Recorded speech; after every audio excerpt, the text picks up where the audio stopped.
क्षेत्र में आत्मनिर्भरता के लक्ष्य को प्राप्त करते हुए मेक इन इंडिया की अवधारणा को आगे बढ़ाने के क्रम में जो उनका विजन था, उत्तर प्रदेश की राजधानी लखनऊ में उसका शुभारंभ इस ब्रह्मोस मिसाइल के इंटीग्रेटेड कॉम्प्लेक्स के उद्घाटन कार्यक्रम और ब्रह्मोस मिसाइल के उत्पादन कार्यक्रम का शुभारंभ करने के साथ यह शुरू हो रहा है। मैं इसके लिए सबसे पहले ऑपरेशन सिंदूर की सफलता के लिए भारत की तीनों रक्षा सेनाओं के अपने सभी बहादुर जवानों को, आदरणीय प्रधानमंत्री जी को और आदरणीय रक्षा मंत्री जी का हृदय से अभिनंदन करते हुए प्रदेशवासियों की ओर से हृदय से बधाई देता हूं। मैं आभारी हूं आदरणीय प्रधानमंत्री जी का और आदरणीय रक्षा मंत्री जी का कि उन्होंने उत्तर प्रदेश को डिफेंस मैन्युफैक्चरिंग के एक महत्वपूर्ण केंद्र के रूप में विकसित करने के लक्ष्य को आगे बढ़ाने का कार्य प्रारंभ किया।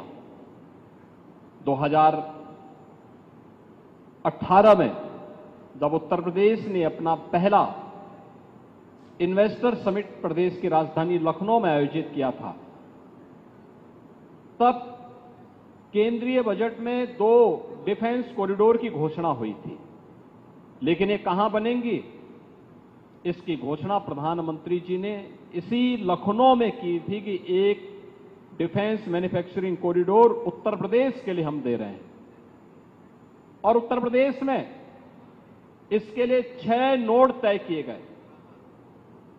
राजधानी लखनऊ में, कानपुर में, आगरा, अलीगढ़, झांसी और चित्रकूट में। ये 6 जो नोड डिफेंस मैन्युफैक्चरिंग कॉरिडोर के लिए स्थापित हुए, 2019 में केंद्र में फिर पुनः सरकार बनने के उपरांत रक्षा मंत्री के रूप में जब आदरणीय राजनाथ सिंह जी आए, तो पहली बार लखनऊ में 2020 में डिफेंस एक्सपो का आयोजन होता है। और डिफेंस एक्सपो के आयोजन के साथ उस समय उन्होंने कहा था कि लखनऊ में ब्रह्मोस मिसाइल बनाने के इस बड़े कार्यक्रम को हम आगे बढ़ाएंगे। और इस कार्यक्रम को आगे बढ़ाना है तो डीआरडीओ और ब्रह्मोस मिसाइल से जुड़े हुए अधिकारी आए तो, लेकिन उन्होंने कहा कि हम जमीन के लिए कोई पैसा नहीं देंगे। आप अनुमान करिए कि क्या स्थिति होती होगी। लेकिन मैं धन्यवाद दूंगा, उस समय हमारे औद्योगिक विकास मंत्री श्री सतीश महाना जी थे और यूपीडा के सीओ श्री अवनीश अवस्थी जी थे। इन लोगों ने कहा कि हमें फ्री में लैंड देनी चाहिए। रक्षा मंत्री जी का एक महत्वाकांक्षी अभियान है विकास के लिए भी और डिफेंस मैन्युफैक्चरिंग में प्रधानमंत्री जी के विजन को आगे बढ़ाने का भी। और उत्तर प्रदेश के अंदर इसके कारण तमाम एंकर यूनिट आएंगी। साथ साथ ब्रह्मोस अगर फुल कैपेसिटी के साथ जब कार्य करना प्रारंभ करेगा तो उसकी जीएसटी से ही इतना पैसा आ जाएगा कि हमारी जमीन की सारी समस्याओं का समाधान होगा। तो मैंने उस समय अवस्थी जी को कहा, मैंने कहा जाइए जमीन देख करके आओ, कहां जमीन मिल सकती है। और तब वे यहां आए थे। एग्रेसिव तरीके से उन्होंने लैंड को जिला प्रशासन की मदद से उस समय अधिग्रहण करने की कार्रवाई को आगे बढ़ाया।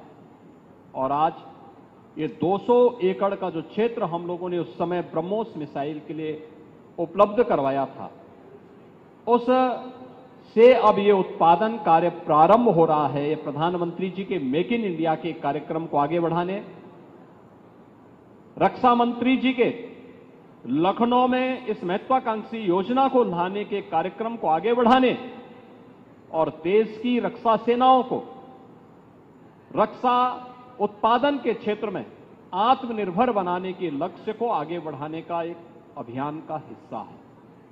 ब्रह्मोस मिसाइल क्या होती है, अभी आपने ऑपरेशन सिंदूर के अंदर इस मिसाइल के पराक्रम की एक झलक देखी होगी। और नहीं चेखी होगी तो कम से कम पाकिस्तान वालों से पूछ लेना चाहिए कि ब्रह्मोस मिसाइल की ताकत क्या है।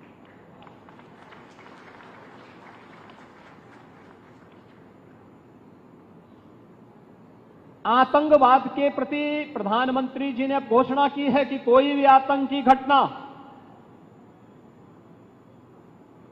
अब युद्ध जैसा होगा। और याद करना, आतंकवाद को जब तक हम पूरी तरह कुचलेंगे नहीं तब तक समस्या का समाधान होगा भी नहीं। अब समय आ गया है जब इसको कुचलने के लिए हम सबको एक स्वर से प्रधानमंत्री मोदी जी के नेतृत्व में पूरे भारत को, पूरे उत्तर प्रदेश को मिलकर के इस अभियान के साथ जुटना होगा। आतंकवाद कुत्ते की पूंछ है जो कभी सीधी होने वाली नहीं, जो प्यार की भाषा मानने वाली नहीं है। उसको उसकी भाषा में जवाब देने के लिए तैयार होगा। और इस दिशा में भारत ने ऑपरेशन सिंदूर के माध्यम से दुनिया को एक संदेश दे दिया है।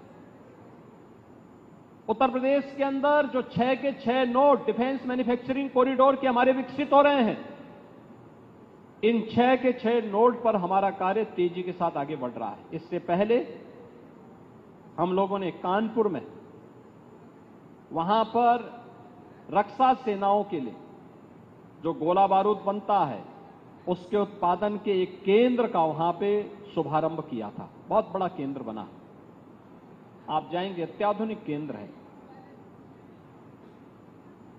अब वे अपने एक्सपेंशन के लिए भी उन्होंने और लैंड मांगनी प्रारंभ की। लखनऊ में भी आपने देखा होगा कि ब्रह्मोस को जैसे ही 200 एकड़ लैंड दी गई तो अब पीटीसी भी यहां पर आया है। पीटीसी के कार्यों को आपने देखा होगा कि न केवल ब्रह्मोस के लिए बल्कि एरोस्पेस से जुड़े हुए उन सभी कार्यों के लिए उनके द्वारा एक एंकर यूनिट के रूप में यहां पर उत्पादन कार्य अपना प्रारंभ भी किया गया है। लगभग 7 यूनिट यहां पर ब्रह्मोस से जुड़ी हुई एंकर यूनिट भी इसके अगल बगल लग रही हैं। ये चीजें दिखाती हैं कि जो कभी 2013-14 में भारत के अंदर भारत का जो निर्यात था रक्षा उत्पादन के क्षेत्र में, आज हम उससे कई गुना ज्यादा, यानी कई 100 गुना ज्यादा रक्षा उत्पादन निर्यात भी कर रहे हैं। और आत्मनिर्भरता के साथ साथ दुनिया के तमाम अपने मित्र देशों को इसको निर्यात करके उनकी सुरक्षा की आवश्यकताओं की पूर्ति करने का काम भी कर रहे हैं। किसी भी स्वावलंबी देश के लिए आवश्यक होता है कि अपनी रक्षा आपूर्ति के लिए वह दुनिया के अन्य देशों पर निर्भर होने की बजाय स्वयं उस लक्ष्य को प्राप्त करे। आज पूरी दुनिया के अंदर आप देख रहे होंगे युद्ध अलग अलग क्षेत्रों में हो रहे हैं, अलग अलग क्षेत्रों में हो रहे हैं। उन क्षेत्रों में अगर आप देखेंगे कि अगर जिन देशों के पास अपनी स्वयं की रक्षा उत्पादन की क्षमता नहीं है, वे देश इस प्रवर्तमान अभियान के एक अलग थलग पड़े हुए दिखाई देते हैं। लेकिन जिनके पास अपनी आत्मनिर्भरता है रक्षा उत्पादन के क्षेत्र में, वे दुनिया के अंदर पूरी धमक के साथ आगे बढ़ करके अपने कार्य को आगे बढ़ा रहे हैं, अपनी सुरक्षा भी कर रहे हैं, अपनी संप्रभुता की रक्षा भी कर रहे हैं। आपके सामने इजराइल का उदाहरण है। इजराइल सुरक्षा के क्षेत्र में आत्मनिर्भरता के लक्ष्य को प्राप्त किया। उसने अपने अगल बगल के दुश्मन देशों को नाके चबाने के लिए मजबूर भी किया। और प्रधानमंत्री मोदी जी ने 2014 में भारत के सामने जो लक्ष्य रखा, डिफेंस मैन्युफैक्चरिंग कॉरिडोर और ये ब्रह्मोस मिसाइल उसी अभियान का हिस्सा है। बीडीएल झांसी में आ रहा है। झांसी में उसका कार्य भी बहुत तेजी के साथ आगे बढ़ चुका है। 2021 में हम लोगों ने एक कार्य यहां प्रारंभ किया। आज ये अपने लक्ष्य को आगे बढ़ते हुए एक नई गति के साथ आगे बढ़ रहा है और मैं विश्वास के साथ कह सकता हूं कि भारत आज जिस दिशा में आगे बढ़ा है, रक्षा उत्पादन के क्षेत्र में सर्वांगीण विकास के जिन लक्ष्यों को प्राप्त करने की दिशा में आज भारत आगे बढ़ा है, यह निश्चित ही एक नई दिशा को प्राप्त करेगा। जो हमारा लक्ष्य था उत्तर प्रदेश में कि 6 डिफेंस मैन्युफैक्चरिंग कॉरिडोर में हमें यहां पर 50,000 करोड़ रुपए का निवेश कराना है, 1 लाख युवाओं को रोजगार भी देना है,